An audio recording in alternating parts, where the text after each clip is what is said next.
Looks like we are live on air. This is Podnutz, the Computer Repair Podcast, number 108. Thank you for joining us. All right, let me check the feed. After about 30 seconds. And we're recording, right? Yes, my recorder is actually recording, which is cool. Yeah, I totally spaced out 2 weeks ago. Okay, looks like we are up and running. Wow, that's quick. Very cool. Yeah, that's a short delay. Yeah, that was real quick. Music didn't slow you down. No. Very cool. Yes. All right, here we go. Welcome to Podnutz, Computer Repair Podcast, episode number 108. I am Jeff Halash. This is our live call-in show for computer repair techs. The call-in number is 1-888-697-0162. So go ahead and hit us up, call with your questions or answers with things that we talk about. And let me introduce the co-hosts. We have with us Chris Carruthers from the Remote Support Tech Team. How you doing, Chris? Hey, pretty good, Jeff. How are you? I'm still doing Comcasting. I love them. I'm going to get them to sponsor this show. It's going to happen. I'm with you. Also joining us today, we have Marvin Bee from mbsystems.net. How you doing, Marvin? I am doing fantastic. Amen to that. Very cool. Well, it's great to have you guys on the show, and I think we're going to start up with a couple of emails. And I think one of the topics we're going to end up talking about, we'll see how it goes. And somebody's asking, how do I live listen to the show? I gave them the link. I don't think that answering that question on the live podcast is going to help them get there. Very cool. Hopefully you can find it with that link, and they'll be good, right? I think so. I think what we're going to do is let me start. I think we're going to talk about virus removals today. That was one of our subjects, if we get to that. But let me go over a couple of emails. Let me shrink this down, pull the emails up, and for Podnutz. Now this first one, if it opens up for me, and okay. Oh, great. Now you can't open emails? Yeah, I can open emails. The problem is it's on my secondary monitor, which I'm using for something else. So let me pull that over. Just send it to me. I have a better announcer voice anyway. I guess, man. Okay. All right. This is a hardware problem or hardware issue that somebody asked about. So I'm going to talk about it here. This is from, and I'm also going to bring this up on My Hard Drive Died with Scott Moulton and talk about it, but I figured I'd ask it on this show since that'll be probably about a month before we get to that. This is from John West. Is there a way to add a AHCI compatible driver from within Windows? A few times I've seen a few existing installations of Win 7 with the SATA controller set to IDE/compatibility mode. When I switch it, the PC can't boot. I try startup repair, adding the motherboard SATA drive via USB, and no luck. I tried booting from the automatic startup repair on that installation of Windows, and by running repair Windows option of Windows 7 boot disk or a bootable USB install drive, I'm under the impression running in IDE mode means losing native command queuing and other performance benefits. Any ideas? Addicted to Podnutz, Podnutz Daily, Health Nuts, and Geeksters. I hope the server show comes back. Thank you for any info. Love the network. Sent from my Nokia Lumia 1000. I don't think you have to read that part. Hey, I want to be thorough. They're not sponsoring us, Jeff. Yeah, I know. Hey, thank you, John, for the email. Do you guys have any? I did send him an email back with some of my ideas, and basically, what I basically told him is that usually most motherboards in desktops, anyways, usually two SATA controllers are native to that brand of motherboard, whether it be an Asus, MSI, or whatever. And so normally when you load the chipset drivers up, those SATA controllers will be loaded. Now, a lot of times the second four out of, generally there's usually 6. The second 4, you usually have to download and install a third-party SATA controller in order to make it work properly. So that's basically what I sent him back, and I said, yeah, there are some performance benefits going between the IDE and the AHCI. Now, for normal world, real world environments, I don't know that they're that significant that you would notice, but I could be wrong on that. What's your guys' thoughts? I've always stuck with installing the drivers as part of the firmware for the motherboard. Okay. I know that Windows 8 and 8.1 are now promoting AHCI drivers, but I think that's for specific controllers. But I've really not dealt much with that. Okay. Chris, I know you're mostly the remote support guy, but I know you also deal with hardware. And I know you build machines. And have you seen anything like this that you've ever had to deal with? I build custom gaming machines that use SATA connections, so none of this stuff has anything to do with what I'm doing. So no, I don't have anything on there. You're not going to hear me say that very often, so you may as well just take it. Yeah, really. I'm like, wow. Yeah. I shut him up. That is a tough topic because yeah. I mean it's pretty much like you said. It's motherboard specific. Now I really only stay. If I build a machine, it's really going to be, an Intel board or a Gigabyte board. I don't stray too far away from that. I used to do BioStar boards because they also ran the Intel chipset. Right. But now, most of my machines for my clients are going to be HPs. So you don't stray too far from the manufacturer stuff. Right. That'll keep you safe. Every machine that I've built have MSI boards in them, and they all just run the same way. Yeah. Yeah, MSI is Intel also. Yeah. Right. Usually, like I said, I usually use ASUS motherboards, and mine are always, there's usually two, which is the 6 gigabit per second ports that you put your faster drives on, and then there's 4 that are, and I can't even remember the names of some of the other third-party drivers out there, but you actually have to either use the motherboard disk to install those drivers, or go to the manufacturer's website and download the drivers from there. And it seems like nowadays I am always getting, for whatever reason, whatever operating system I'm using, usually the motherboard drivers the motherboard disks that I get won't even run on the machine. So a lot of times I really have to go to, the manufacturer's website or whatever. All right. Well, I think that again, I'm going to ask that on My Hard Drive Died, and we'll get some more detailed information on that. But that's what came off the top of my head, and I figured I'd ask it here. All right. Yeah. The next one is from Christopher Andrews. He says, "Hey Jeff, after by and large taking the Podnutz group advice, I have my first customer who is relative of someone I work with, whose computer will not boot. After hearing her describe the problem, it sounds like it might be a hard drive issue, though it's just a guess at this point. I remember you mentioned several times the free imaging software which you have had luck with, something like GF Image or Max Image, which allows you to create the image even if it's corrupted, unlike Acronis True Image, for example. I was hoping to try this, but I'm not able to remember the name and have had no luck Googling thus far. Would you please let me know the name, and thanks for your time and knowledge. Chris from Columbus." So anyways, sounds like Chris is starting up his computer repair business, which is awesome. Yeah. Good job, Chris. It's a fun endeavor, and we'll be here with you. The imaging software that I had just learned about and knew nothing about was called FTK Imager, and it is a Windows imaging software, and it's very dead simple to use. And it will just basically give a raw data. It will copy the raw data from any drive. So whether the information is corrupted on there or whatever, it doesn't matter. It just copies everything.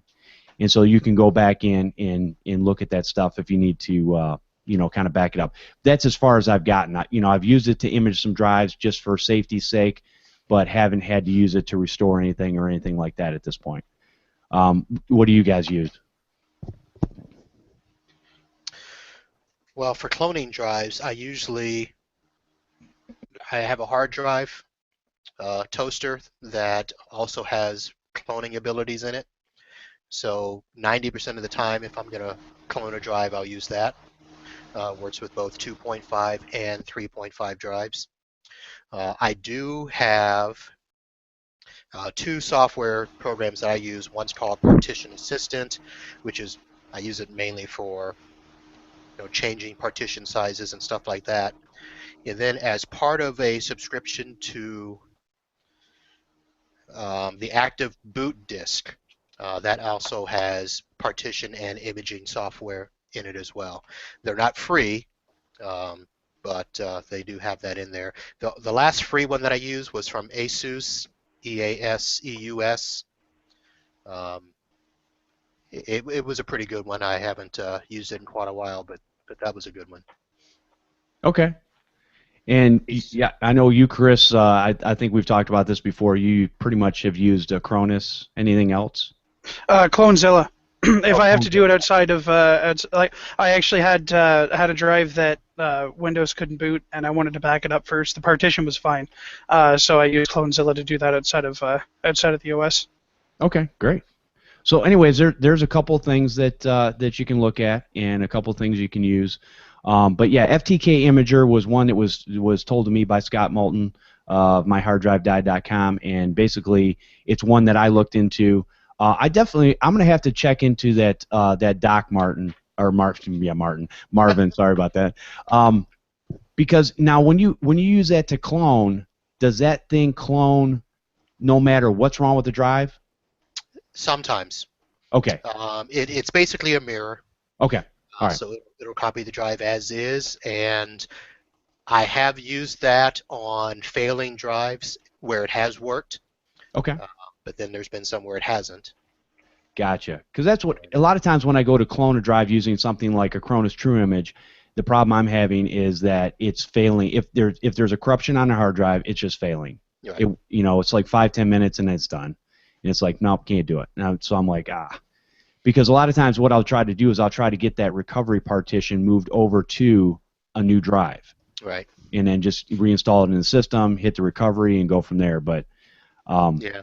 It worked a handful of times, but most of the time, no. Yeah, the one that I used to have a portable one that I would take on the field with me. I forget the name of it, and I've had it for about 9 years, and it just died. And I love that one because it did IDE drives as well as SATA drives. Okay. But that one just died. I'll see if I can find it here, and I still have it. It's just I'm trying to decide whether I want to send it in to get fixed or not. But Gotcha. the toaster one is actually a StarTech docking system, and it has a bunch. It's got just a basic one for if you just want to add storage through USB, and then they've got two models that will allow you to clone as well. Gotcha. Okay. I'm going to definitely check into that. I've looked at them before, and I go, I probably need to do that because I put one in a USB dock, and then I put one into the system on a regular SATA controller, and then, I'll do the copy from there. Yeah. But, it'd be nice to just because you can use that standalone. You don't have to even have a Windows operating system on there, right? Correct. Okay. Actually, I'll put the link in here for this one, the one that I have. Cool. Cool. Yeah, I'm definitely going to check into that. All right. Say, new tools are always a good thing. Absolutely. I love tools. I love shiny toys. Okay. All he wants for Christmas is a toaster. All right, this is from our friend Alistair Chrisman, who does the Admin podcast over in the UK. It says, "Hi Jeff, thanks for a great podcast. In show 106, Office 365 and Outlook support, you were talking about that there is no NK2 file in Office 2010 and 2013. This is because since Outlook 2010, it stores autocomplete email address in a hidden folder in the default PST or in the Exchange mailbox, meaning that if you transfer the PST to a new computer, and this is your default PST where email are delivered, autocomplete will automatically be there, ready to be used.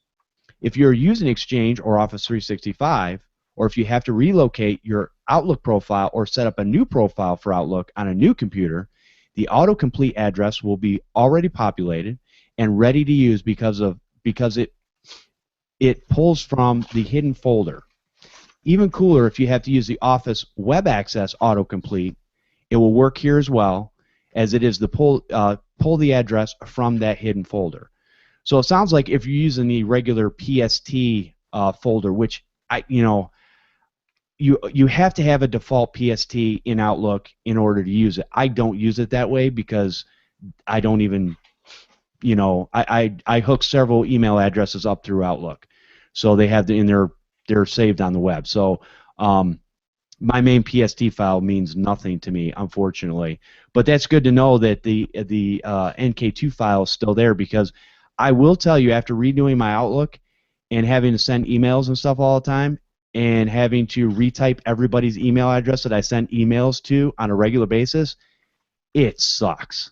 I didn't realize how much I'd miss it, because I was one of those guys that used to tell my customers, you won't miss that. Don't worry about it. Just start typing it again. Just use the list. It'll be fine. Isn't that where we always wind up getting failed? It'll be fine. It'll be fine, right? Yeah. So I admit I was wrong. Okay, I worship the NK2 file now, and I will make sure that all my customers, I don't wipe theirs out. Marvin, I know you deal probably with Outlook and stuff like this. What? Yeah, most of my clients are. I still have several Exchange on site. Okay. So we end up dealing with the OST files. I do have a couple of clients that are on hosted Exchange with AppRiver, but for all of the others that are using Outlook just standalone, whenever I do a transfer, I've gotten to the point now for the last year where I use Fabs Auto Backup, and instead of doing the whole profile, I'll just go in and select Outlook, and that way it'll grab not only the PST files but the NK2 stuff, profile information, everything but the password, and I just do it that way. So, I really feel like a complete idiot now, because I have the latest Fabs technician license, and I use it on my customers' machines all the time. But lo and behold, wouldn't you believe, I didn't use it on mine. But you're right. I forgot he put that in there. You're right. That's okay. I mean, I used to do it manually, and I used to go in and extract the NK2 and right. But once I started using Fabs on a regular basis, I just thought to myself, why am I beating myself over the head with this? Just go in, Fabs does it, and I've just gotten to the point where I just copy everything. Right. And then restore it that way. That's a good point. Chris, you? Yeah, the only real backup that I deal with, unless it's on the bench here, is the SOS stuff. Okay. I don't deal, I looked at Fabs, but it didn't allow the type of control that we needed to be able to do it remotely the way that we do. Sure. So it's whole different. That's why I'm on the show, man. I'm different. You are different. We'll leave it at that. No, but seriously, with your SOS backup, though, you make sure that those files are backed up, and you're monitoring that those backups are always there, so if they ever do have a problem, they can go back and extract that information, correct? That's right, yeah. And a lot of the people who have, SOS Online backup accounts also have the MSP services, so we kind of use them in conjunction. So, I'll have the most common alert that I get is there hasn't been a backup in 2 days. But then I can jump into GFI and say, oh, well, there hasn't been a backup in 2 days because they shut their computer down on Friday and it's Monday. They haven't had a chance to have a backup done. Okay. But yeah, we monitor all that and make sure that everything's backing up properly. Very cool. Okay, so a couple different things there. Again, Alistair, thank you for the email. And our last, go ahead. No, I did want to clarify that we never use Fabs backup as an actual backup. It's only used to transfer files, profiles. If it's gotcha. Going to a new machine or rebuilding a machine. So I know it says Fabs auto backup, and people think it's a backup. I've never used it for that. Okay. Now I have taken what I do enjoy about it sometimes is I'll take Fabs auto backup, and I will basically I can take a Windows 7 machine, and I've done this, do the backup, move it to a brand new Windows 8 machine, and it sets their profile and everything up for them with their wallpapers, and Absolutely. everything's back right in the folders, videos, music, all that stuff's right there. I didn't have to do anything, and it worked beautifully. But I don't, there are still times where I do manual backups.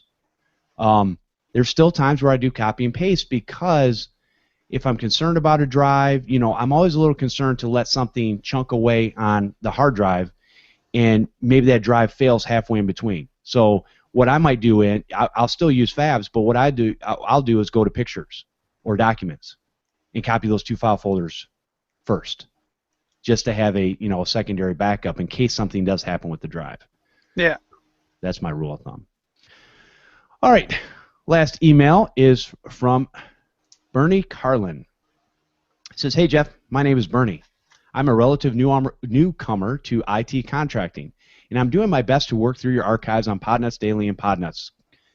I occupy a relative niche in the bar, restaurant, hospitality, and retail sector, with clients ranging from boutique clothing stores to fine dining restaurants and concert venues." That sounds like a really cool job, Bernie, I just have to say. I want that job. I've done a wide variety of work, from security camera installs to custom hardware builds, a POS repair, and that stands for point of sale systems, for all you smart alecks out there, and complete networking jobs. Wi-Fi is a huge problem in the hospitality industry. Wi-Fi is a huge problem everywhere. Yeah, no kidding. I've also hung up simple websites, mitigated businesses, or migrated. Yes, I'm a lawyer now. I migrated businesses to Google Drive and Gmail services for business, and written custom tutorials for software like QuickBooks, Excel, etc. Bernie, you and I need to talk. I was hoping that one Sunday, if you'd have me, I might be able to call in on a live, or call into Skype, or have some questions to ask of the team. I've heard so much about managed services, but I'm still in the dark as to exactly what is provided besides virus removal and data backup. I'm also not sure if I'm charging enough for my services. Should I be charging a flat hourly a flat hourly as I currently am, or should my different services be weighed in differently? How can I justify a contract or recurring monthly fee? Should those fees come with an hour or half hour of service, and would those roll over? Anyways, so he goes on a little bit more, just some personal information to me, but he also says, "Thanks in advance, Bernie Carlin." So, very cool. Very cool. A lot of good questions, and basically, when I emailed him back, I said, "Hey, call in on the show, and then we're also going to set up and do a Podnutz Daily at some point, and then hopefully be able to get him on this show." But these are a lot of things we've talked about in the past shows. Anything you guys have to add to any of those various questions? Yeah, you should jump onto your iTunes and subscribe to Podnutz so that you can download all of the shows. Because if you listen to them from like show 1 until now, most of those questions are honestly going to be answered. Yeah. Not that I'm trying to sound like a jerk when I say that, but we only have so much airtime. Exactly. But I will say that a lot of the questions that you asked are a lot of questions that first time people going into the business wind up asking themselves. And generally, if your question is, should I charge hourly or should I charge a flat rate? The question I'm going to ask you is that the only client that you're going to be charging that bill to at the time, or are you going to be working on more than one system? Flat rate services are great when you're working with multiple systems at the same time, and hourly should really only ever be charged when you're only working with that client. So it's a question you're going to have to ask yourself.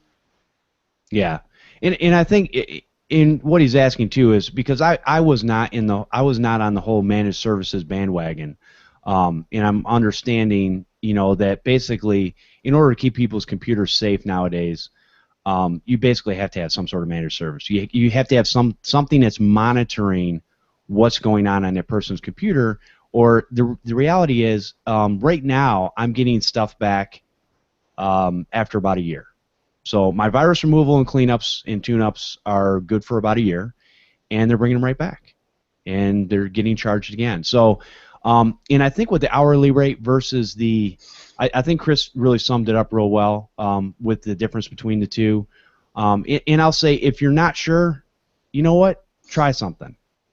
Just throw something out there. Whatever you figure your time is worth, and that's how I've always gauged my business. I go, what is my time worth per hour? And whether I get that from a flat fee or I get that from an hourly rate, I want to make so much per hour, especially if I'm doing it as a side job. But if you're doing it as a full-time job, you really got to figure out, what it is you want to do, and whether it's going to be worth it to you or not. Marvin? For sure. Yeah, I think what has made an impact on me over the years is really finding out if you're doing support, whether it's a shop or on site, you've really got to find out what's going on in your area and what other companies are charging and what clients are willing to pay. Because I've been off and on with MSP because I've got a couple of clients that don't want to pay a flat fee based on the number of systems or the number of servers.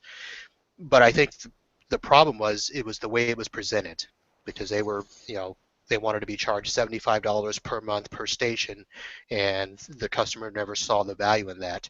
Now, in the last 5 years, I have been able to get most of my clients to do some sort of hybrid where I do charge a base flat fee for the monitoring, antivirus, and that sort of thing. But anything that I actually do work on is billed hourly. So, I may charge $15 a month, just for the basic monitoring of the server, because that's, what I can get with my product, and $5 a month per station, and that'll take care of, that sort of stuff. But then if I actually do log in to do any work, I will bill them for that work, and that has worked out for my customers at least. I don't, again, you've really got to, like they said, you throw something up against the wall and see what sticks. Right. Yep. I'll say with that too. Part of the thing is, just be cautious when you're checking out the competition in your area. You're going to see a lot of lowball numbers, and I see, and this is nothing against remote support, but my business is local, and so I just want to deal with local customers in a 6x6 square mile radius. I see advertisements that come up with my advertisement in my local area for people that are out of state. They're 4 counties away, whatever. And it's like they're not really the local IT to these people. Not that they can't do the work, because obviously there's a lot of business that's done that way. But I see a lot of really weird, like lowball deals. Anywhere like for virus removals, I've seen $39, and I'm like going, what do they really do for $39? Because you're not really going to get, in my opinion, either you're gonna cost yourself money, because you're gonna sit there for like $1 an hour or whatever it ends up being, depending on if you're doing any advertising or whatever, or you're just gonna end up pulling your hair out and get very frustrated. So definitely you got to find that middle ground, and then look at your legitimate businesses in the area, because there's all kinds of technicians that come up, and we all start at a low rate, and that's just how we start getting that business in.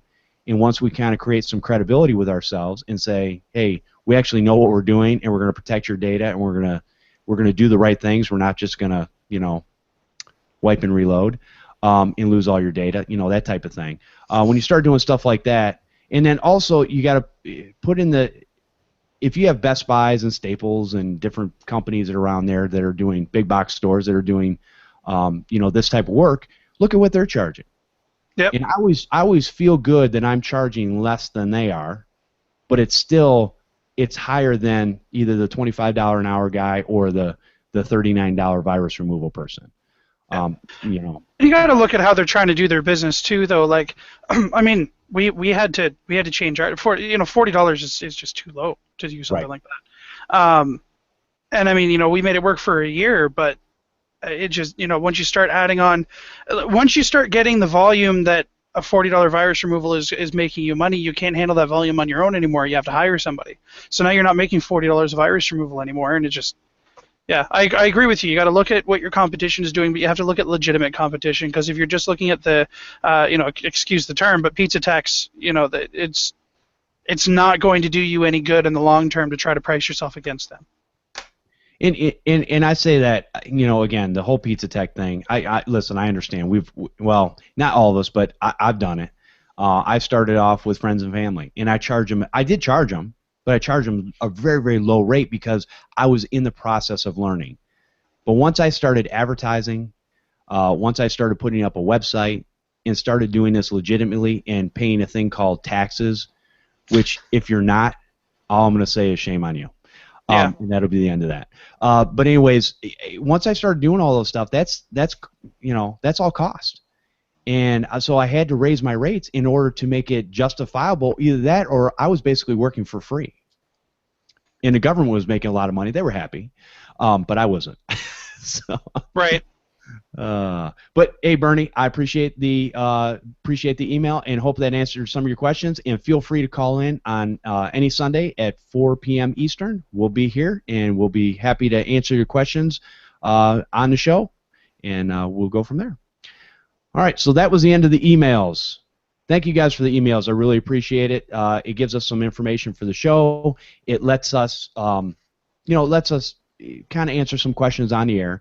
But what we really would like is you guys to start calling in and asking us questions on the air so that we can answer those questions right off the cuff, which we do anyways. But and with that, I think what we're going to move into is one of the subjects we were talking about, and we don't have to get real in depth on this, but I've been dealing with learning more about virus removal, and at the end of the show I'll let you know what's going on, but it's interesting to see where viruses are going, and to me, I'm looking at them and I'm going, you know what? They're becoming more and more complicated, and not so much complicated that we can't deal with them, but they're becoming complicated to the point where we need to learn how to know what we're looking at and know how to deal with them. And there's a lot of sneaky stuff out there that's starting to happen that we can't just throw a bunch of scans at it, in my opinion. Yeah. And I don't, because I throw scans at it, don't get me wrong, but I also look at the information and look for things that are out of place. And there's a lot of technicians nowadays that don't know how to do that. And their whole thing is, well, I know it's 100% clean if I wipe and reload, or nuke and pave, or whatever coin term you want to use. And that's fine. Again, when I started doing virus removals, most of mine were nuke and pave because I never felt comfortable that the system got clean.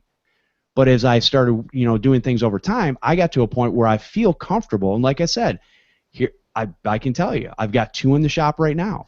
My virus removals are good for about a year. And they, you know what, they end up bringing them back because not that they haven't gotten malware and different things over the year, but it gets to a point where they break Internet Explorer and it no longer works. And so then they bring it to me to fix, and I got to go back in, and redo everything. So, any thoughts on that? What do you guys do as far as, what do you guys think about the whole, all the new viruses and different things that are coming out nowadays? I mean, a virus for the most part is a virus, unless you get something really specific like, oh god, I don't know. There are variants of different, like the crypto infections or right. Zero access. When you start getting into that type of stuff, you got to deal with those individually. But for the most part, all a virus is downloading adware, right? So I mean, it's really straightforward, and I think that if you set up a process that you always follow, with the exception tree, right? Unless you see this, unless one of those special case viruses show up that you have to deal with separately. You can get very efficient at cleaning these systems and making sure that they're clean, right? Do your scans, yes, go through add, remove, take out all of that stuff, but don't forget to check the browsers, don't forget to check extensions, right? Because you're just going to wind up giving the computer back, and they're going to get reinfected because you left a toolbar on there. Right. So it's just be thorough, and you should be fine. Marvin? Yep, and thorough is the operative word because yeah, thorough for us might not be thorough for another tech, and part of the thing might be because they don't know how to look for stuff that's out of the ordinary. I think one of the things, I mean, I used to have my process before I got D7, but sometimes I just didn't always do all the steps. And now, at least with D7, I can automate most of that. Yeah. And once I get through the initial D7 scans and I go and check the reports, if I see a lot of infections or a lot of this, then I will go back and do my manual stuff. And one of the big manual things is in D7, they've got that malware scan Yes. portion. Start using that. Oh, yeah. That will check, all the new files in app data. It'll check registries. It'll check a lot of the places that it literally is a pain in the butt for us to manually go through and check all those things. But the D7 malware scan will check those places. And then you've just got to, run the rootkit scanners. Yep. It's just you've got to do it is the problem. And I mean, a good virus scan is going to take 2 hours.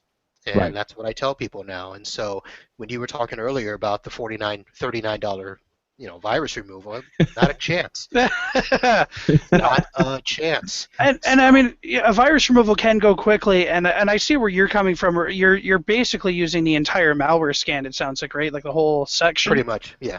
Yeah. See, we've pared it down because we were looking at we use D7 through instant house call, so you might be using D7 too, which would. I'm still using the original D7, and I have D7 2 that I'm rolling out slowly. Gotcha. Because it's a little. I mean, there are some tweaks that have to be done to it. I check probably 75% of whatever can be done or automatically without me having to interact with it. I will let those run. So all of the automatic scans I let run, and then we'll go back and do the manual scans that need interaction. Right.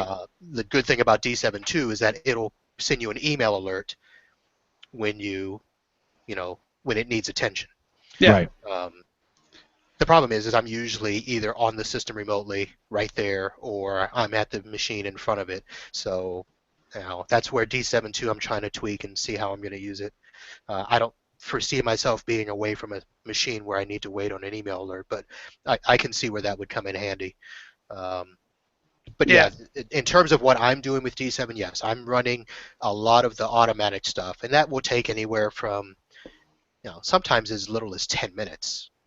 10 minutes to 30 minutes. Depending on how clean the system is and what. Right. Yeah, there's a lot of. Now, see, what we've done is we pared it down so that we're only really using the we're using Malwarebytes version 2.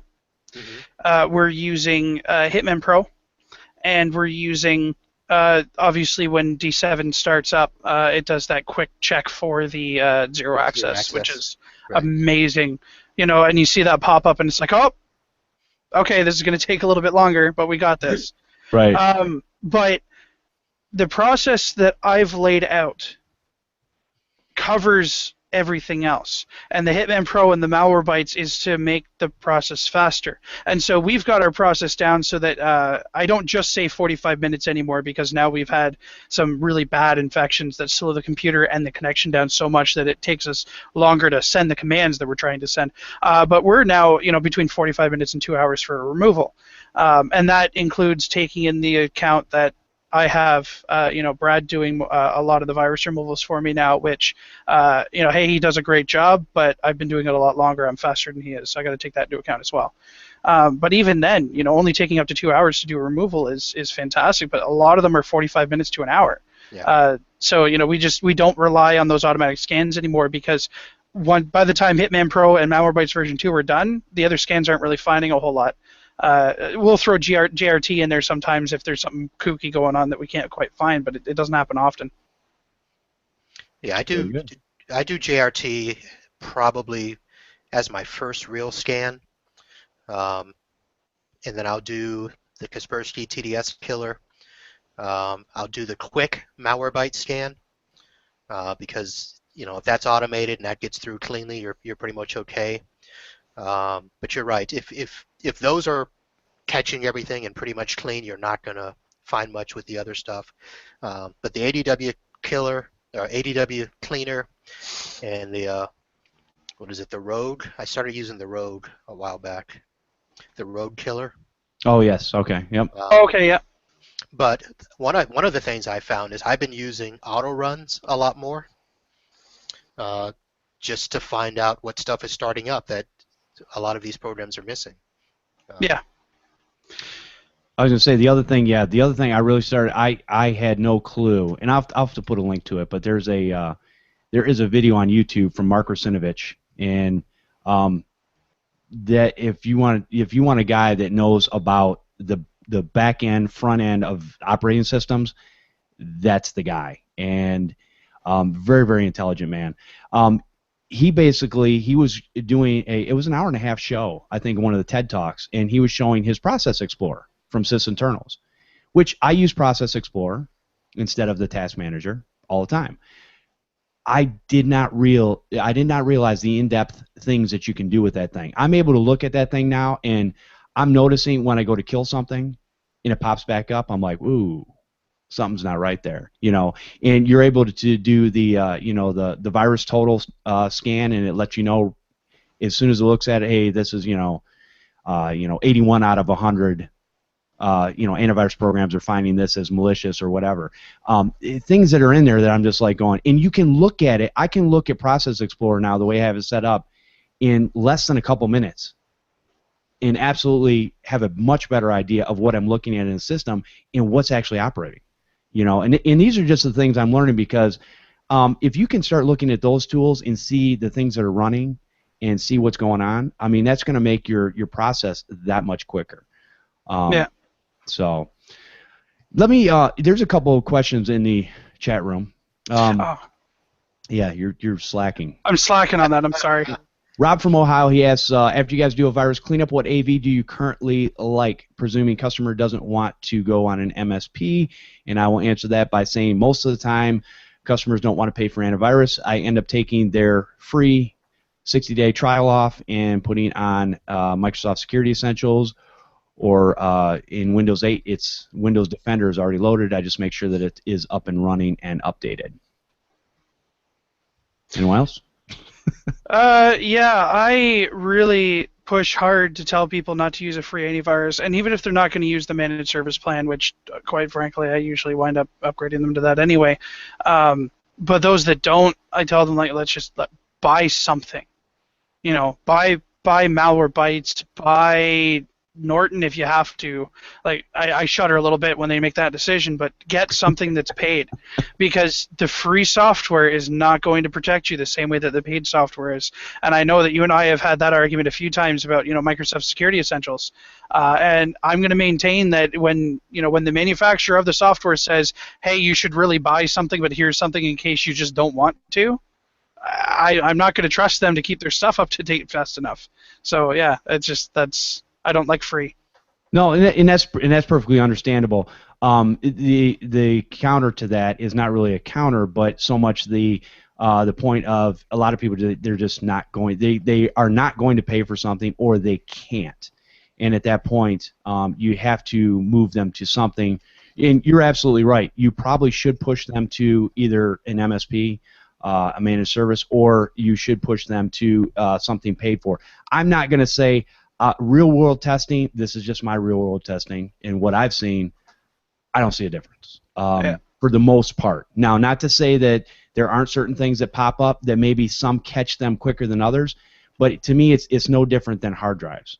I can guarantee one thing about a hard drive. A hard drive will fail at some point. Now, it could be a year down the road, it could be 5 years down the road, it could be 10 years down the road, but it's guaranteed that hard drive will fail. And that's the problem. And you know what? And those change month to month. And antiviruses are the same. They change month to month. Some are better than others. I know as Rob was talking about AV comparatives, and I take all that stuff with a grain of salt. I look at it and say, okay, this one's doing a little bit better, that one's doing a little bit better. As far as paid for antiviruses, my favorite one still today is ESET's NOD 32. Very light on the system, just works. And it's always, in my opinion, for the last 10 plus years, it's always had good reviews. Always, that's never changed. It's a little more expensive than some of the other ones, but it just depends on what type of protection. And here's the thing: whether you put a free antivirus on there or you have a paid-for antivirus, here's one thing I can guarantee you: you will get infected. It's a guarantee anymore. So the only way to stop that is by doing a managed service where you can have somebody that is looking at your system to make sure that when you do get an infection, they grab it right away, they eradicate it, and you can just get on your computer and do your computing. And that's the difference anymore, and I think that's what it's come down to. And quite frankly, you're right, and that's why we keep selling it. Right, that's why the sales keep rolling out, because we'll have somebody with a fully paid Norton 360, and they say, well, and how could I possibly have gotten this infection? I have Norton Protect, and I have malware bites with it, and I am pretty sure that the CIA is making sure that my computer is safe, and I don't understand how this happened. And that is the response: you are not safe if you're on the internet. You can put on a bulletproof vest, but if you raise your arms, there's still a little hole here. Okay. And the only way that I can tell you that you will not be charged for another virus removal is if you're paying for our plan, because it's included, and they buy it. But if I'm going to make that pitch to somebody and they say, no, I really don't want to do that, I don't need that kind of protection. In the last 5 years, I've only gotten infected once. I chuckle a little bit on the inside because we both know that that's not true. They just don't understand what an infection is. But they'll say, I don't need that kind of protection. That's too much. Hey, no problem. But you really should do something like one of these other companies. Just pick one. I'll be more than happy to install it for you. It's going to cost a little bit more to do the installation. You can do it yourself. They can help you. Whatever you want to do, just get a paid service on there. And if I honestly have a client that turns around and says, no, because I'm not going to pay for this, or I can't pay for this, and I know that this is going to be a very there's a lot of people that are going to disagree with me on this. This is going to be a very unpopular opinion. If somebody cannot pay $60 a year for antivirus through Norton or McAfee or whoever, they can't pay for my service, or my client service, I guess, because it's a white label. And that's what it comes down to. If they can't afford that, they can't afford the removal in the first place. So they need to find a way to pay for that. And if they can't, then I can't help them. And that's not the type of client that you want to deal with, because they're going to be the repeat customer who's going to keep on coming back with all these problems that can't pay to get it fixed. So you got to find a way to fix that. Right. And if you can't, then they're going to keep coming to you with problems, and you're going to keep quoting them, and they're going to keep not being able to do it. And it's just going to be a time sink. So right. It sucks, and I bet you as soon as the live feed catches up, we're going to see IRC start lighting up with how much of a jerk I am. But that's the honest truth, in my opinion. Yeah, you just got corrected that it's the NSA that's listening to you. Oh, I'm sorry. You Americans with your essays and IAs. Us Americans, they're listening to you too. Yeah. Only when I'm talking to you, Jeff. They're monitoring this conversation right now. That's okay. Go ahead and let them monitor it. They'd have to extradite me first. So, good luck. See, all they're going to do is they're just going to have me invite you. Hey, come on over here. Hey, you know what, Chris? Do you want to come over for dinner? No, Jeff, I'd have to get on a plane. What? All right, Marvin, what types of things do you have to add to this conversation? Well, my only real difference is that most of my clients are corporate, and so we will do a centralized product for them. The one I've gone with for about the last 5 years has been AVG. I got away from Semantic and Trend just because at the time they were bloated. Okay. But AVG has been good, but I may switch back, who knows. But the biggest thing that I do with, regardless of whether I'm doing a corporate, centralized, or standalones, is I find a way to have that product monitored. So that if it's a desktop in one of my clients and there is, even if the AVG has caught something and quarantined it, it sends me a message. So that way I know. If there's any sort of infection that's blocked or caught or whatever, I want to know about it, because there's certain ones that the virus programs will catch, and CryptoLockers and CryptoWall are probably the biggest offenders over the last 18 months, where the virus programs will catch it, but they don't know what to do with it. And Right. once it gets started, it is already encrypting your files. So Right. even if you stop that station, remove it from the network, you've still got to go back and start figuring stuff out. But if you're getting alerts from these products, at least you can get in and quickly stop it before too many infections or too many encryptions occur on the network. So with all my products with the AVG, I set them all up so that they send me that email alert. And I have it set up to where it goes to my phone and I get an SMS message. So that way, if I'm not in the office or whatever, I'm going to get it to my phone and I know I've got a problem, I got to deal with it. For my standalone customers, I used to use AVG free, but AVG now is, they've gone the way of the advertising monitor, and Right. my customers are always like, why does it say I have to update? Why do I have to buy this extra? And I just got to the point where like I didn't want to hear them if they didn't want to pay, so we went back to doing the Microsoft Security Essentials. And then we just add all the extra stuff on there. We add the, my Web of Trust, some of the things that everybody else does. I usually try to get them to allow us to put them on our LogMeIn Central so that I can at least see the stations, and LogMeIn Central will tell you if the antivirus product needs attention, even if it needs to be updated, because that's probably the biggest thing that my standalone customers don't do is update their product when it's supposed to. They'll Right. see the thing flashing, but they ignore it like everything What does else. that mean? They'll Right. update their flash, even if it's the wrong flash. Yeah, I was gonna Yeah. say. But they That's won't that. I've seen update. a lot of ransomware I've seen come through the Flash updater lately, and I think Highlander said that in the chat room. And that's one of the things that I've seen is yeah. But yeah, they won't. The blinking blue box that says you have Windows updates, update now. I don't know what that means. I don't want to get infected. I don't trust it. That's Yeah, why I have you. exactly. So I think what you're saying is monitoring. Really, it comes back to monitoring. Monitoring is key. If you can't monitor somebody's computer for it doing the regular things it's supposed to do, at some point their program or whatever is going to break. It's not going to work. It's not going to update. They're going to get infected. They're going to bring it back to you, and you're going to end up fixing it. Well, I take the approach that if a customer is going to try to hold me responsible for keeping their stuff clean, then they're going to at least let me do something to where I can watch it. And if they don't want to do that, then you don't want to be my customer. And just like Chris said, if they can't pay for it, then they're probably not going to be the client.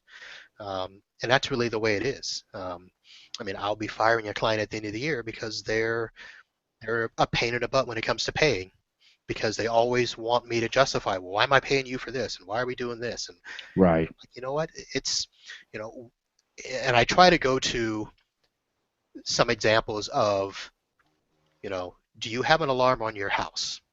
Do you have an alarm on your car? And most of them are like, well, of course, absolutely. I don't want anybody breaking in. But then I say to them, okay, just because you have an alarm, that's not going to stop somebody from breaking in. Nope. Because if they see a purse or a wallet right by the window, they can smash the window and grab it and go. And who cares if the alarm is going off? And with antivirus and being on the internet, I tell them the internet is basically somebody constantly walking up and down your street, checking each and every house and window to see if it's open. Not that they'll steal something, but they're just going to go in and jack up your stuff. Right. And that's what malware has gotten to be over the last few years. It may not be NSA, CIA, FBI, or whatever wanting your stuff, or hackers or whatever, but it's just a lot of times it's just to mess you up and make it annoying. So that you've got all these pop-ups, you've got your computer's slow, but you don't know why. The toolbars are one of the worst offenders. I always remove toolbars. Right.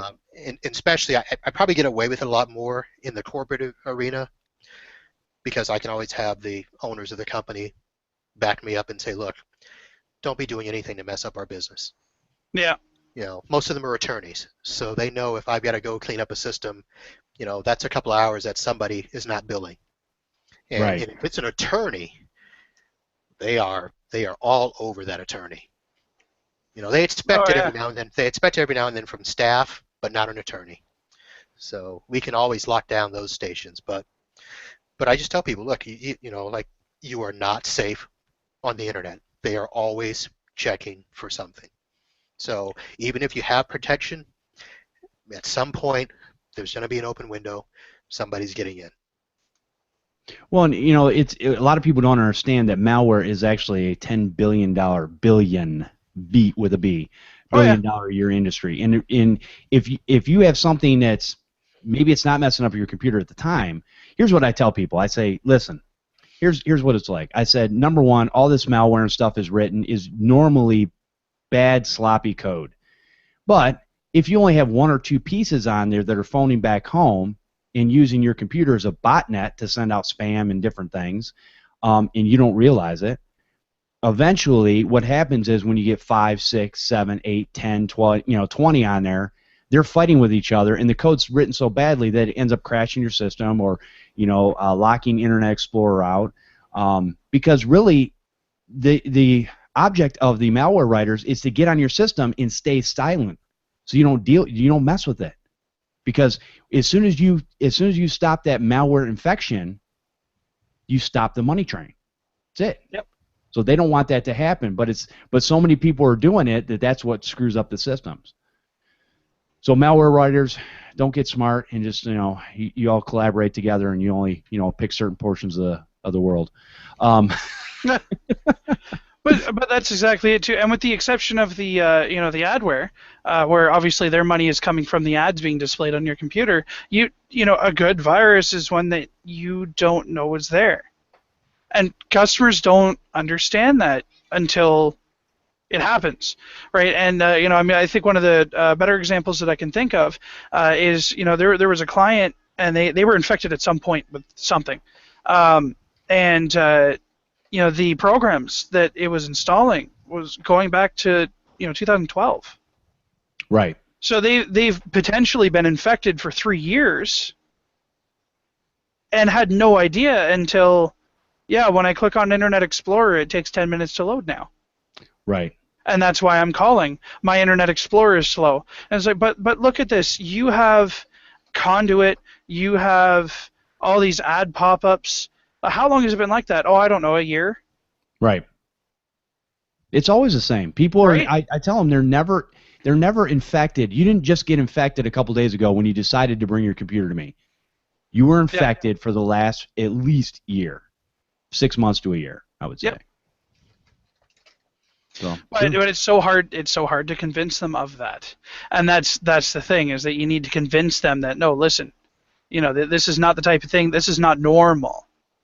Your computer is not behaving normally, and it needs to behave normally. So you and I need to sit down and figure out what it is that we're going to do for that, and that's right there is where your managed plans are going to start coming in for the residentials or for the small businesses, where you're going to tell them this is the type of thing that's going to wind up knocking you offline. And I mean, it's not just businesses that need that type of ongoing protection, because if Grandma can't use Facebook to play Farmville, she gets really annoyed. Chris, I don't know anybody that plays Farmville anymore. That game's kind of old. Hey, I still have people telling me that they want to play Farmville. Don't look at me like that. I don't play Farmville, if that's what you're trying to imply here. I'm not implying anything. I'm just saying. You're trying. But okay, fine. Candy Crush, I don't care. But if they can't get online to do what it is that they want to do, that's where a lot of people. And so and we're so entwined with technology now for our banking and everything else that it's created this whole fear of what am I going to do, and we're not going to prey on that fear. We're not going to tell them, oh yeah, if you don't do this, your bank account information is going to be out there. But we want to help clients, and so that's where everybody needs to get in there. Get them a paid antivirus or get them something to protect them, but educate them. I think a couple of people have said that in the chat now. Educating the customers is the most important thing that you can do, and that's absolutely true. Just make sure that unless you're going out and you're doing a presentation and getting the free advertising for the presentation, because that's wonderful. But if you're doing a one-on-one with a client, make sure while you're educating them on how to keep themselves protected that you're doing something that's billable. And I'm not saying this to sound like a jerk. I'm not saying that you should never help somebody. But if you're giving out free advice all the time, you're going to wind up another one of those people that are announcing that they're shutting their doors. So just be careful where you're going with it. Well, and here's a prime example. So I had somebody bring me a computer, it was infected. It's a Windows 8 machine, no big deal. I cleaned the infection off, get it clean. They had another side problem, but they had Unchecky on it from the last time I had it. And Unchecky was still working and was still loaded up, but they had, Reg, whatever. Reg Cleaner Pro. Yeah, Reg Cleaner Pro, Yeah. PC Optimizer Plus, blah, blah, blah, all these different things they had on there. And I'm like, and I just told her nicely as she was leaving after she paid me, I said, listen, all that stuff you downloaded and put on there to try to help your machine run better when it started running really slow is not going to help you one bit. I said, when you start to have a problem, give me a call. And, we'll take care of it right away. That way you're not without your computer for, 2 days or whatever. And so she was like, oh, okay. She understood. Those simple little things that you can tell your customer, are they always going to listen? Absolutely not. But are some of them going to listen? Yeah. They're going to listen and remember, okay, hey, I'm having a problem. Let me call my computer guy up so that he can take care of the problem. Yep. So yeah, that's a lot of times that's the way to help those. Yeah, but you're right. I don't want to sit there on the phone for 20, 30 minutes explaining to somebody, good safe practices when it's, it's time that's unbillable, a lot of times. Yeah. No, and that's the thing, right? And so, if you're doing a remote virus removal and they decide to start talking, I've done it. Whereas, yeah, you know what? I mean, it looks like you have Conduit and you have Registry Cleaner Pro and you have I don't know, like all of those other. Everybody here has probably seen all of them. Sure. And you're going through and you're uninstalling them, and they're like, where are all these things coming from? Well, these things are usually coming from, check boxes that are already checked off when you're installing other things, blah, blah, blah. And you start explaining that to them while you're doing the removal. Hey, you've already got the money from them to do the virus removal. That's not such a big deal. Right. Same thing if you're selling them a managed antivirus. And in fact, if you're selling them managed antivirus, and that's probably the best time to start educating them so that you don't wind up doing a bunch of free removals when you could have avoided it. But if you're just sitting there and they call up and they say, hey, I'm trying to get this virus removed, and you start telling them, well, yeah, if you uninstall all these things and do these scans, you should be fine, and hey, avoid this in the future, you spend 45 minutes telling them how to deal with all of their problems and then hang up the phone with no money in your pocket, and you can't run a business that way. No, absolutely not. No, I agree. One of the famous things that Matt Rainey says from the Podnutz Network, he basically says, if it's more than a yes or no, it's billable. And kind of, and it's hard because as computer techs, we really want to help the people that we're serving. It is a service, and we're serving them, but you got to understand that you have to eat and pay the bills and stuff like that too. And it's okay to get paid for your knowledge. Yep. And that's you've just got to come to terms with that. And I still. My wife laughs at me all the time. You gave me a discount, didn't you? Yeah. She knows me so well. Well, Stop doing that, Jeff. Or whatever. You know what? The point, I'm still making money because what I did was I raised my rates, and then if I feel like giving a discount and they didn't ask for it, I'll do it. Well, now, the first thing, if a person asks for a discount, I don't do it. Right. The discount is better than free. But it's at your discretion to give the discount. Exactly. That's right, yeah. And I mean, okay, granted, providing a discount as a lead for future business is not bad, but it's a slippery slope. And I know what your prices are, Jeff. Your prices are not unreasonable. Right. Right. No, so I mean, it's going back to what I was saying before, and I'm not telling you how to run your business. Yes, you are. I know. But providing a discount because, oh, that's the price? Oh, I guess so. Now what you're telling that customer is, as long as I need the service and can't afford it, whether it's true or not, it's not the point. I'll get a discount as long as I'm nice and he feels bad for me. And now you're going to have a continuous problem with it. No, I'm not talking about that. I don't. If you balk, here's what I'm saying. If you balk at my prices at all, you're paying a full amount.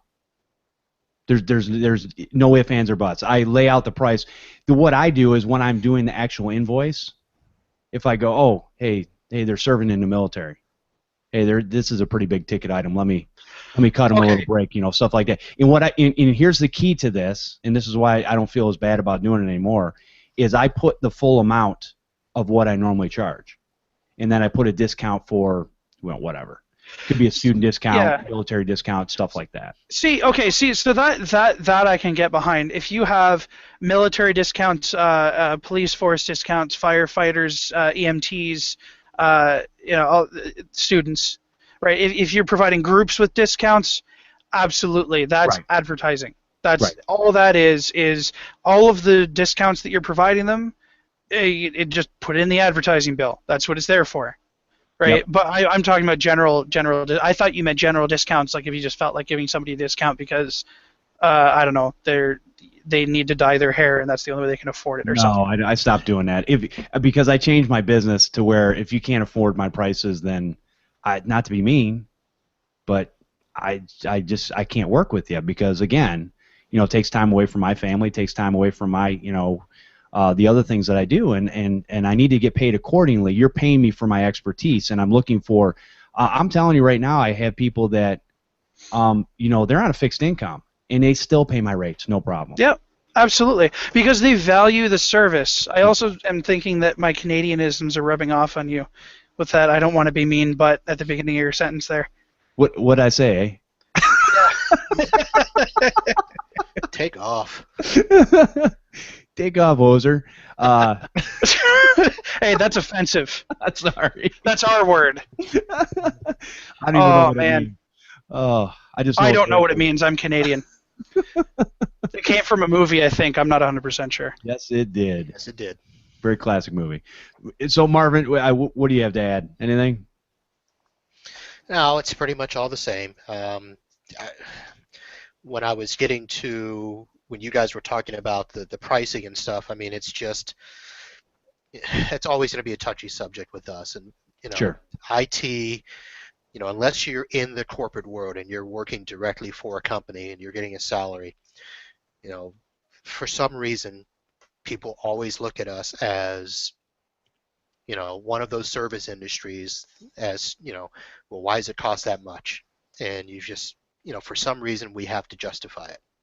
I don't anymore. If I have to justify what I do, then you're probably not the customer I want. Yeah. But every now and then I do have to go through and say, look, it's not just my living expense, it's my office expenses, it's my tools, it's my knowledge. I mean, I've got to go to trainings, I've got to take time away to do admin stuff. I mean, these things just have to be done. And it's nice when I can show them a $10,000 tool and say, look, the techs that are charging the rate that you want to pay aren't going to have these tools to diagnose the problems you need. And most of it, like I said, I do primarily corporate customers. So for me, I take my tools into a managed switch. I can plug it in, see the network, see if there's errors on the network. I can see if a station is, sending out too many packets, and we can try to identify, sometimes we can identify malware that way. But if we had to do it manually, it's going to take hours, but I can do it in just a few minutes. And so, they always look at it as, well, you only spent a few minutes. Why are you charging me, $200? And I'm like, well, because this tool did it, and this tool costs more than the $200. So unless you want to go buy this tool and do it yourself, and it's amazing how we have to almost put ourselves in the category of, doctors and attorneys, and electricians and stuff like that, where people expect a certain rate from them because they've become accustomed to, if you go to a hospital, an ER, and they come in with an X-ray machine, your bill's going to be high. And that's the thing. I don't know anything like that. So, and that's the expectation we have to do as techs, where, look, if I come in and it's something that's, I can look at it and I can fix it pretty good. I used to do a thing when I first started where I had all my tools in a bag. And it was like, well, if I can come in and fix it without opening the bag, $50. But if I've got to open up my bag, then it's hourly and it starts at $75 an hour. And, that's 17 years ago. Right. So of course they're like, well, don't open the bag, don't open the bag. But, at least they had that expectation of if I open this bag, you know it's something I've got to work on, and you're going to pay for it. Sure. And I think one of the things too is, a lot of times, yeah, I mean, people look at things like doctors and lawyers, they're doing a service that they can almost see, or mechanics. But, I've told people before, I said, you know what, next time you're getting your car worked on, I say go in and they tell you what the hourly rate is. It's right on the wall. Yep. And go in and try to cut them down and see if you can, get them down a little bit. They're just going to laugh at you. They go, here's what the job costs.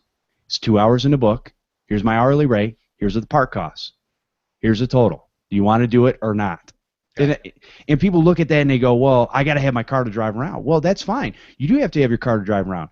But I'll tell you what, you also have to have your computer for doing things that you like to do on the internet, either for work or for fun. Same thing. It's just when you only spend a few $100s for these machines, a lot of times, you have a hard time paying $100-$150 to get that machine fixed. Mm. But the reality is, I've told people, they say, oh, I can just go buy another machine for $200. I'm like, yes, you can. And your experience on that machine will be horrible because you spent $700 on this machine, and the machine works just fine. You just need some tune-ups, or you need some cleaning or whatever. And I mean the service industry, with the exception of mechanics, and I mean doctors aren't really a thing up here because our government pays for that. Ours does now too. But with the like mechanics are a big thing up here, where you take your car into the shop and it's like, well, what do you mean your hourly rate is so high? Well, yeah. Obviously, it's going to be that high. These people had to go through school. They have to get certified. There's all these expenses that are involved with it. And then at the end of the day, they've gone through all of this. They deserve a high rate for that, like the workers do. Business still has to make money. This makes perfect sense, right? And in any industry where, I'm college educated. And I started off everything at $50 an hour, and people were like, whoa, what do you mean you're charging $50 an hour? You don't even have an office. Well, of course I do. I'm paying off student loans, and I have to feed my family of 4. And I have to pay rent, and I have to do all. What do you mean $50 is too high? And then I raised it to $89. Oh, my God. Well, what do you mean? You were fine with the $50 rate. I'm doing work twice as fast. You're really paying less per job now. Have you looked at your invoices before you started freaking out about it? Right. And it's the type of thing where I really realized that, what? It is not worth my time to sit here and argue with my customer about whether or not I'm worth the rate that's posted. This is the rate. I'll give you the benefits once. And if you don't like it, you can go hire the $40 an hour guy. And when he is done messing up your network, I will have to spend more time fixing it, which will cost you more money because I'm still going to charge you $89 an hour. Right. And I know that there are people that are listening to this that are like, oh, I could never do that because I can't turn down the work. And it sucks for the first little bit, and then it turns around. You just got to get your you should have a savings account in line already. Get your savings account in line. Make sure that you got a couple months worth of, and then figure yourself out. And almost every single time, I cannot even pick a time when a reasonable rate has been picked, and by reasonable that depends on your area, obviously. Sure. Where a reasonable rate is being put out to these clients, and the clients that agree to it, those are going to be long-term clients for the most part, as long as you do a good job. And they're going to keep bringing you the recurring revenue. They're going to be the type of clients that when you put your newsletters out with this new product that you have out, they're going to be replying to that newsletter and saying, hey, I want to buy that. And you're going to get yourself into a position where you're going to be a lot better off. But we need to show these clients that, yes, this is a service, yes, this is my price, and we need to be firm on it. Because if you start lowering the price when they start gawking at it, they're going to do that every single time, and those are not the clients that you want. Exactly. Well, Marvin, any closing thoughts? I think we're getting down towards the end of the show.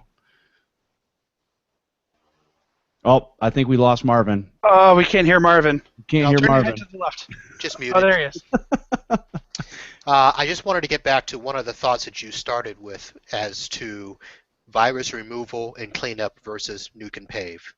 Yes. And that we really need to, as a tech community, figure out a way to learn to clean malware. Yes.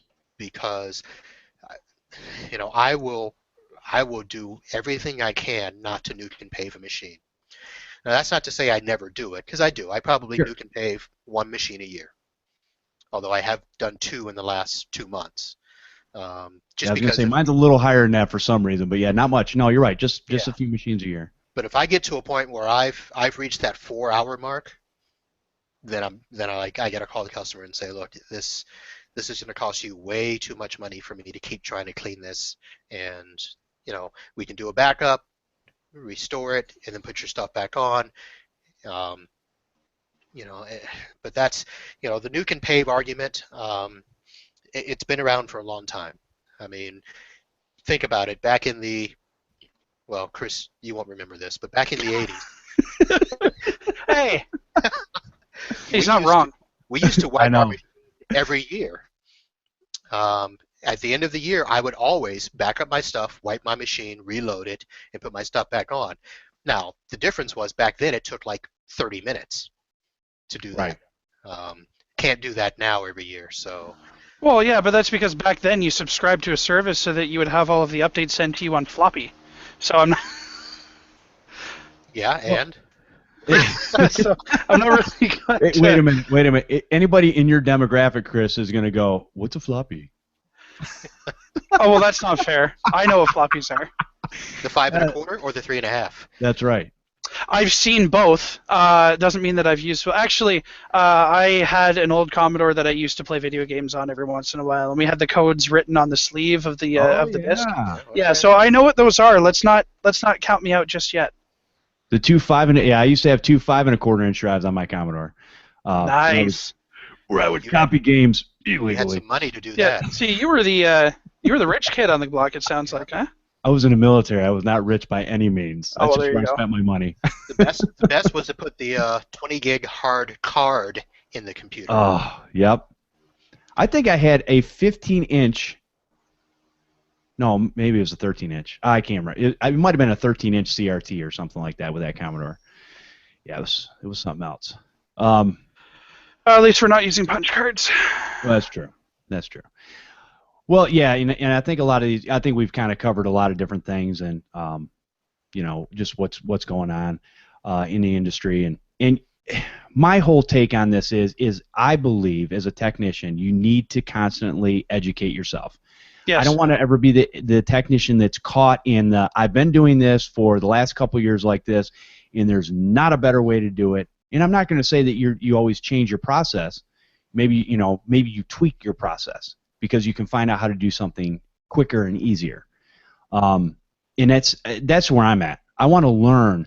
Because I started off in this business learning about how and what things look like when I'm whether I'm nuke and paving a computer or I'm looking for malware or whatever, or I'm tweaking drivers, setting up my IRQs, so they don't conflict with each other. Yeah, some terms people won't understand, but anyways. I understand them. I've never had to do them. Yeah. You're lucky. Anyways, so with that being said, I think there's a lot of room to learn new things, and I think that's just the point I'm at. I always want to be learning something new. I always want to get better and more efficient. And even like Marvin said, he's got tools that he's bought that he's paid a lot of money to make his time quicker. He can plug it in, find out where the problem's at, go take care of that problem. Now with that tool, that customer's not paying as much because he's able to diagnose it. Now, okay, so let's take the scenario of, let's just say a normal tech charges $100 an hour. Okay, and for business, and then you've got your other tech who charges $40 an hour. Well, the thing is, the tech that doesn't have that $10,000 tool, by the time they do all the trial and error and charge at $40 an hour, they're probably going to spend a lot more money than what Marvin's charging. And here's the thing: those people that are having a problem, their system's not going to be up and running that quick. So they've got a system down. They're losing money. Marvin comes in, he puts his tool on her, he figures out where the problem is, he takes care of it within an hour or two, and boom, he's out the door. Well, Yep. let me give you a real life example of that happened about 2 weeks ago. One of the gentlemen that I subcontract and he uses me to subcontract, basically he calls me whenever he gets to a point where he knows that my tools will benefit him. And this last example was he had a client where they had multiple DHCP controllers wreaking havoc on the network, and he had spent a day at this site trying to figure out and could not. Oh, And he finally got the customer to realize that they're going to pay me to bring my tools and find out where the issue was. So I came in, hooked up my stuff. Now, it probably would have taken me about half an hour to find the issue. It took us an hour. But the first part of that was trying to get the history. Tell me what you've done. Tell me what you found. And then we hook up everything, and then we're plugging and unplugging cables. And then on my tool, I could actually say, okay, here's the DHCP controller. We were able to isolate the cable it was. Now, they didn't have a managed switch, so it took us a little longer. If I had a managed switch, I could do a trace route specifically on that switch port to tell me which cable it was. So that took a little bit longer as well. But I was able to say, okay, here's your DHCP server, your road DHCP server, and it's 90-something feet that way. So then we were able to go to that location. We found another little switch, went through that, found another cable that was 60 feet that way. Yeah. And then we Wow. went in to find all that, and he's like, I was in here. I've looked all over. And so I said, well, this is the area it is. So we went and started opening cabinets and stuff, and I actually found it by looking behind. They had like a little hutch, and it was in behind the hutch. And it was basically another wireless router that wow. not only had they left it active, but it actually was looped, so that it was basically disconnecting the network and stuff Right. like that.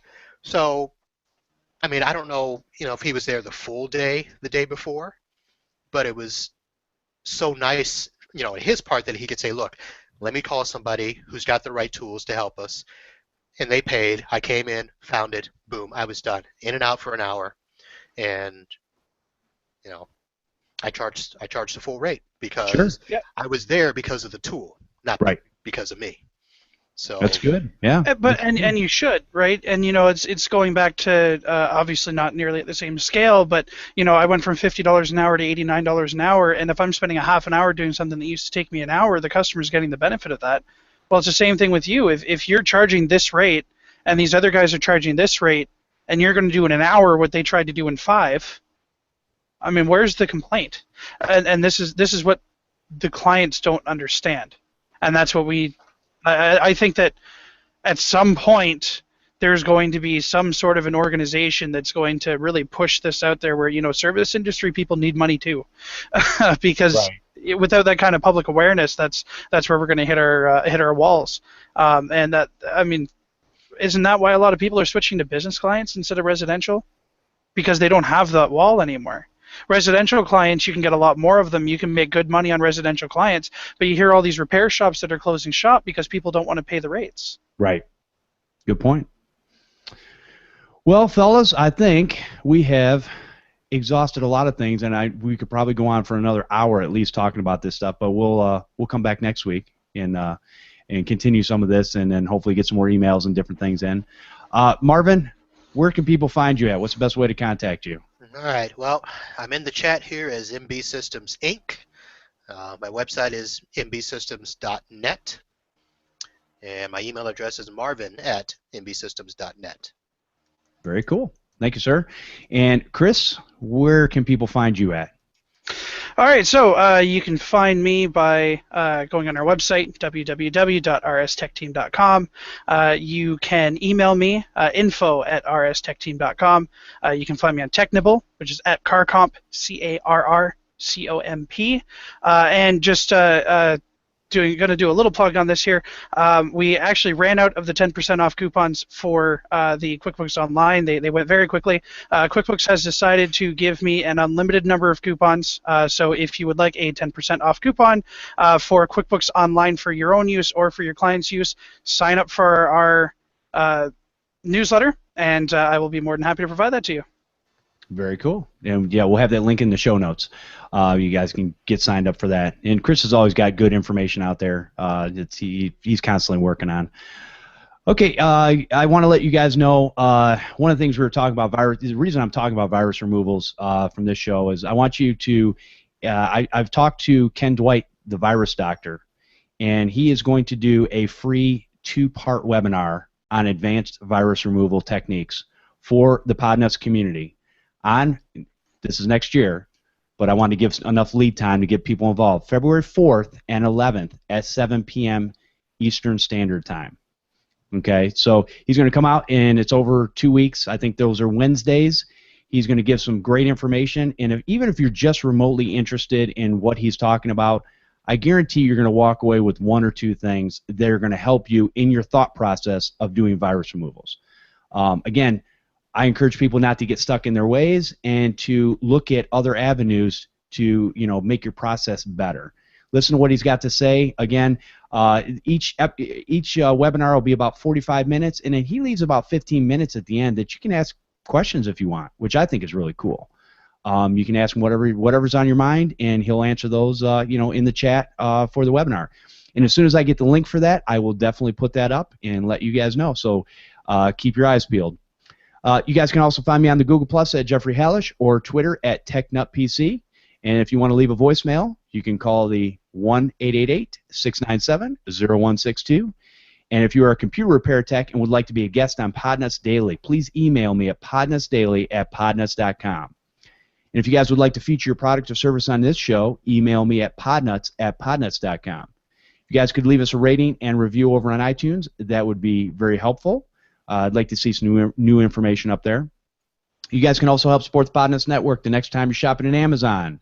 Go to podnutz.com/Amazon. That doesn't change your price at all. Puts a little change in the pockets of the Podnutz Networks to bring you these awesome shows.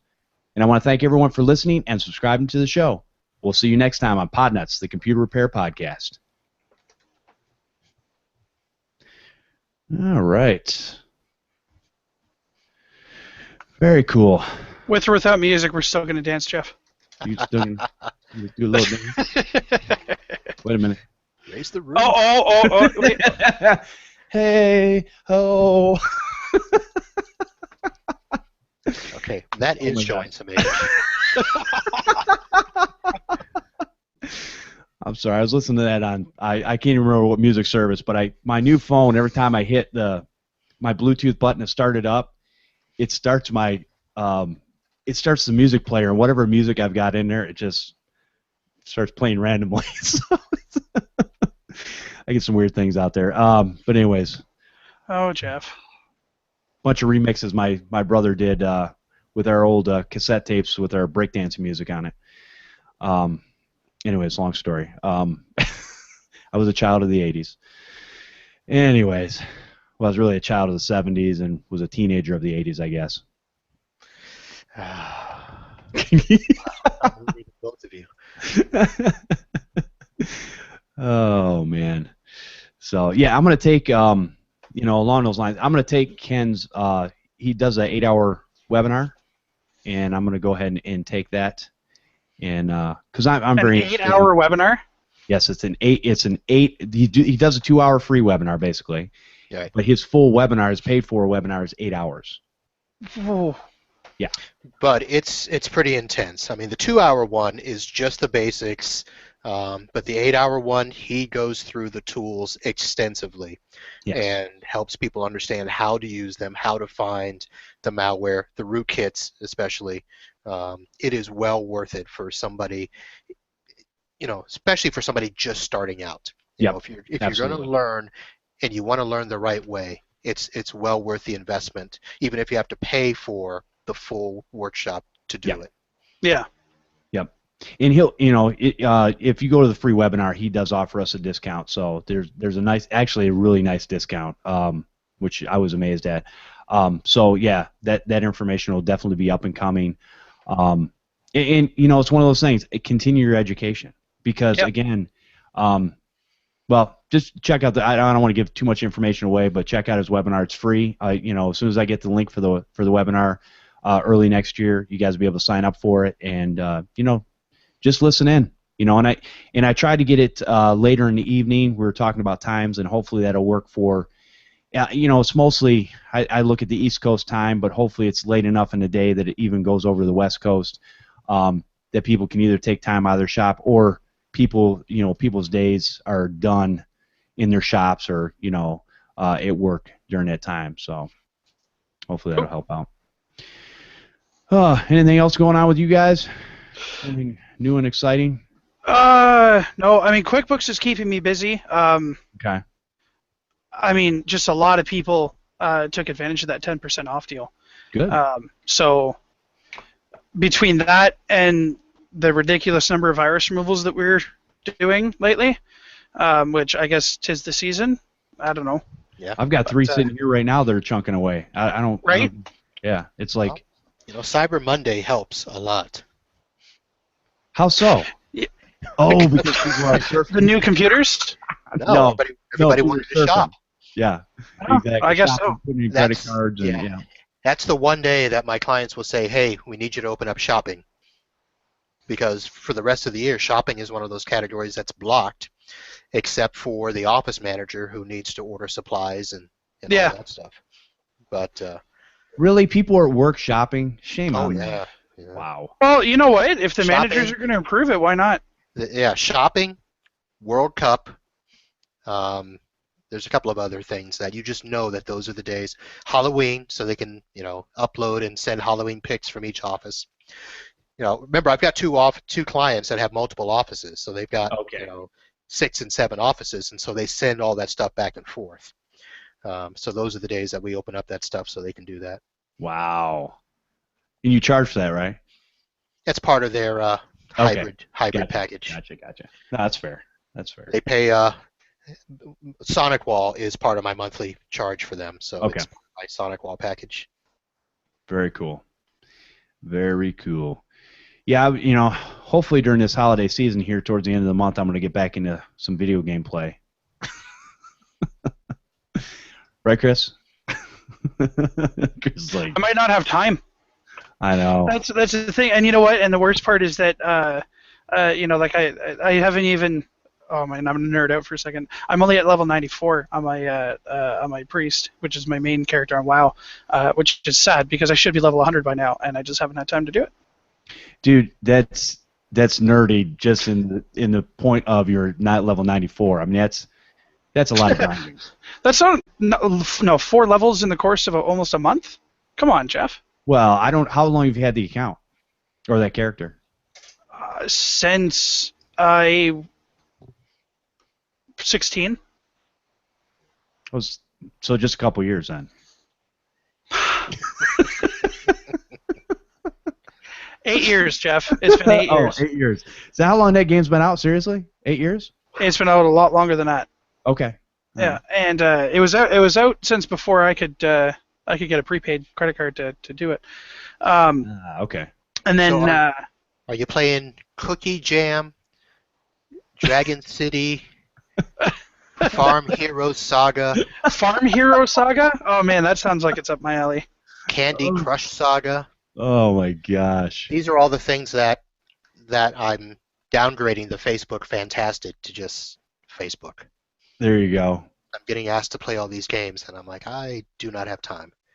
You can shut that off, right?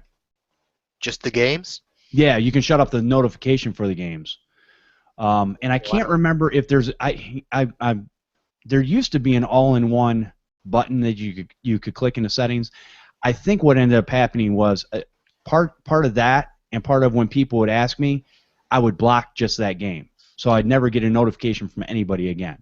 I've looked. I can block all notifications, but I really don't want that. I can't find where to block just the games. So I hate to do this, but I do have to go. Okay. Because my daughter has a recital tonight.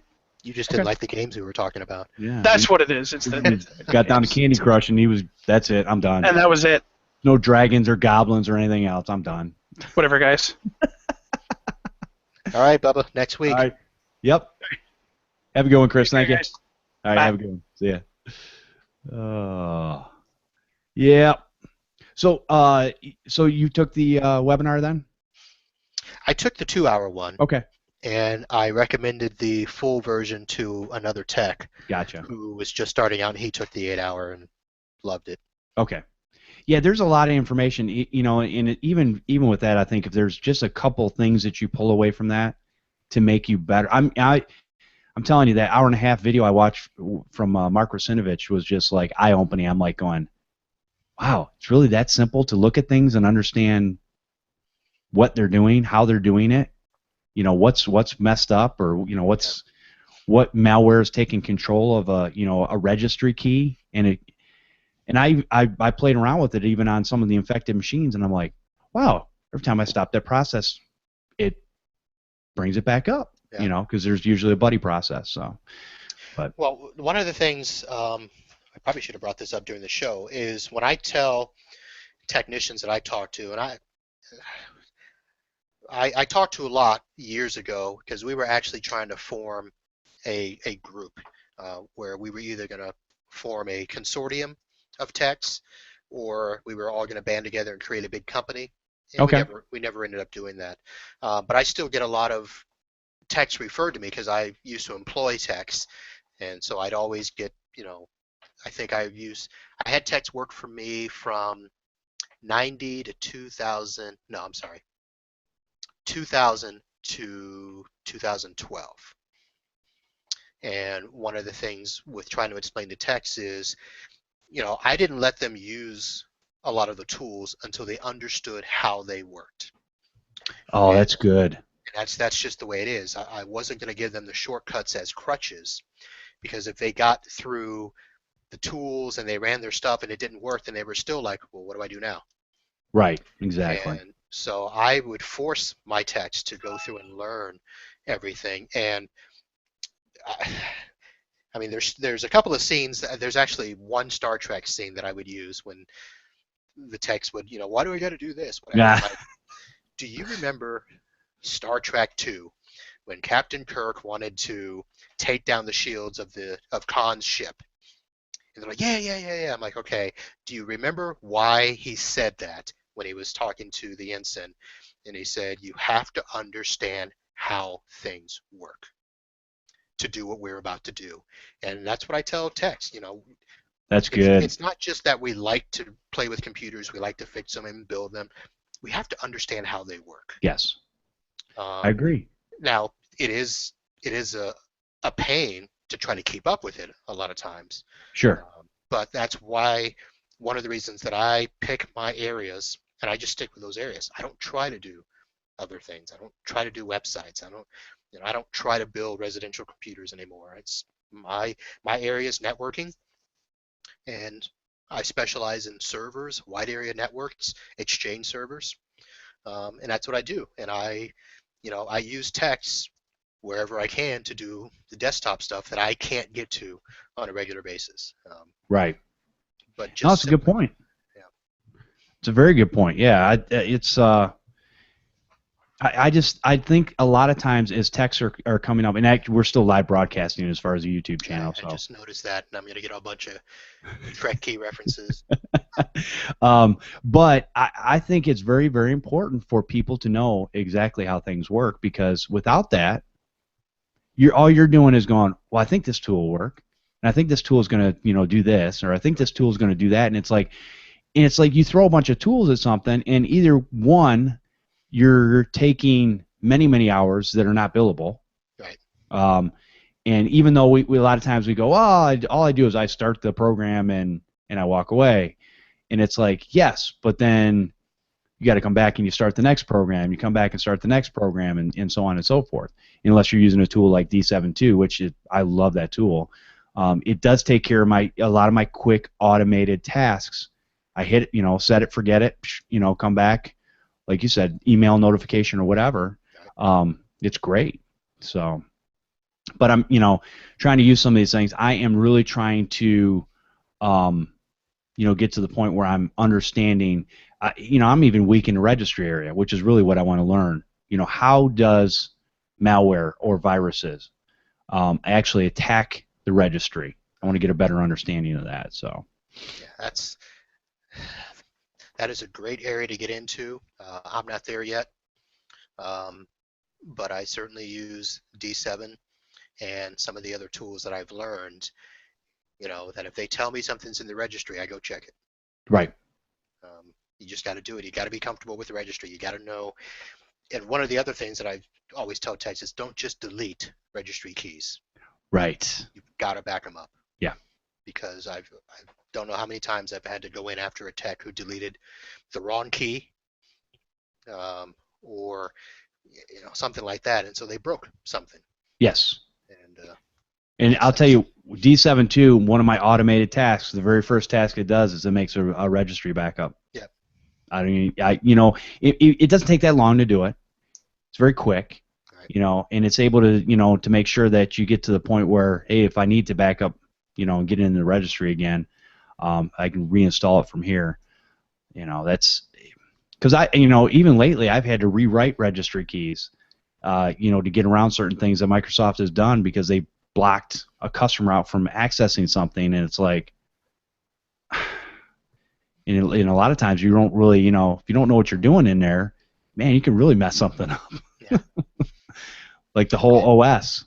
I had a customer what was it? I think it was Thursday, who called me and said that he had lost his network connection. It's a small law office, and they're about 45 minutes away from me. So I really don't go to see them that often. But I was trying to walk him through, okay, what do we need to do to figure out to see if we can just reinstall the network card or whatever, because he was convinced that his system restarted and it must have been a Microsoft update because his buddy told him that the Microsoft updates broke his network. I was like, I doubt that was the issue. So I ended up having to go on site. Now, I did prepare him to say, if we can't fix it, we'll put in a new network card.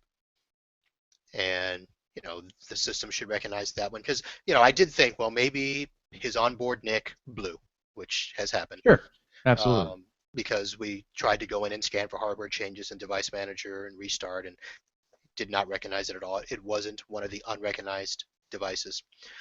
So I get there, I look at everything, and I notice, one of the things, you've got to know what you're looking at. And I noticed a couple of programs on his computer, and I said, those look like malware.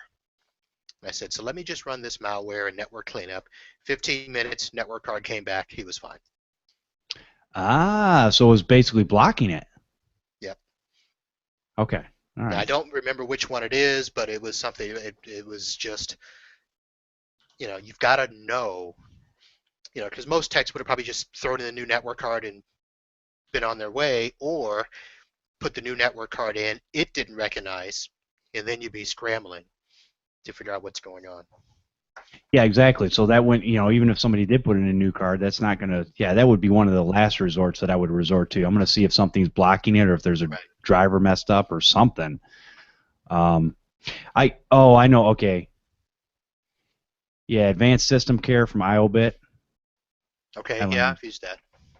I've used it, I think it was called something else.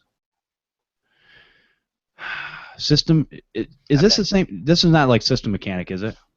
It might be. I haven't used that. The only thing I use from IOBit is their uninstaller now. Okay. I try not to use these tools, even when they do work from the beginning. They seem to bloat up after a while. And so that I used to use System Mechanic, and I think it was version 9 or something. I think when it got to version 10, which was maybe a year later, it just, whether it was advertising or just it was just loading the system down, it wasn't doing the same things that it was doing when I first started using it. So I haven't used anything like this. I see a lot. Unfortunately, here's the problem. I see a lot of IOBit stuff on people's machines, and 9 times out of 10, that is part of the problem. Right. There's just too much stuff going on. Whether they might be legit programs. I'm not saying they're bad programs or anything like that. All I'm saying is that there's so many loaded on. I don't even. It's not even a question. I uninstall all of them. If it's free and you don't have a paid for license, I just uninstall it. It's done. Well, I uninstall it if they if they put it on just to see if it would help, I take it off. Yes. Because at that point I'm like, look, if you're trying to diagnose your own PC, downloading software that you really don't know is not going to do it. So I take that off, and I take off anything that they don't recognize. Because unless they're going to take the time to really go through the programs, learn them, learn what they do, I treat the customer almost the same way I treat the techs. If you don't know what it does, don't do it. Right. Exactly. So. Good point. Hey, Highlander, I will definitely check that out. I'll put it on a machine and do some tests with it. I'm not a real big proponent of the all-in-one tools. I guess that's why I use several different tools to get the job done. I mean, other than D7 you could argue is a all-in-one tool, except it pulls in all the tools that we use, or any of the tools that we use, and I can use them any way I want. I think the biggest one is the Windows all-in-one cleaner. I think people mistake that as I'll just run this, right, and check everything and let it find. And I don't use that. And are you talking about the all-in-one repair tool? Yeah. AIO? I use it, yeah. The Windows all-in-one repair kit. I probably use that once or twice a year, but the D7 has all the same stuff that does in separate tools that are exactly. Now, in my opinion, a little bit better. Yeah, a lot better actually. But here's the thing: I have had to use it a handful of times this year because even all the automated tasks that D7.2 ran didn't fix my problem. Right. And and at that point you have one of two choices. You can either sit there and root around and try to figure out what's going on, or I could just throw that tool on there and go do something else, come back, and if it fixes it, good. If not, then I got to root around and figure out what's going on. And that's when I get to the point where I've tried everything, then it's like, okay, I'm going to run Combo Fix and I'm going to run the Windows all-in-one. Yes. I mean, those are my last two resorts. Absolutely. After I've done everything else. Absolutely. No, that's a good point. If those don't fix it, then it's nuke and pave time. Exactly. Yep. That's because again, you could spend a lot of time rooting around in there. I just don't want. I'm never going to have nuke and pave as the first option. Dude, you know how long it took me to set this computer up 2 months ago when I put the SSD in? If you'd have used Fab's auto backup, it would have taken. Yeah. Well, okay. Besides the issue I had with Outlook, it was a good week and a half to have this thing set up the way I wanted it again. It was terrible. Well, remember, it's not just. A lot of it is installing Windows takes forever. That was the quickest part. That took me 5 minutes. But then installing your programs, doing all the settings, it takes a long time now to do that stuff. So right. I usually do mine every other year. Right. You know what? I used to do every 6 months, like you were talking about earlier. We used to do it every year or whatever, and but I would spend literally 13 straight hours setting my computer up the way it was before. I was a lot younger. I had a lot more time on my hands, apparently. I just don't have that type of time. So when I had to go in and do an install on a system, I was loading sound cards, and basically those sound cards, because I was plugging them in the different USB ports, this is the first time since like Windows 98 that I've gotten driver bloat. And my sound cards kept crashing. I couldn't figure it out. Are you on Windows 8? Yes, 8.1. Did you let Windows install the drivers? Yes. Because I tried the drivers that come with that piece, that USB sound card, and that screws it up more. Because I had done it before. I was on Windows 8.1 before, and it worked perfectly fine. Had no problem. This time, I'm going to plug everything in. What I figured out was because I plugged it into a couple of different spots or a couple of different USB ports, it created that bloat. And then I remembered, oh yeah, if I hide all these drivers or unhide all the drivers, I can go back in and delete them. Once I did that, installed it fresh one time, done. Yeah. It's been working ever since. Yep.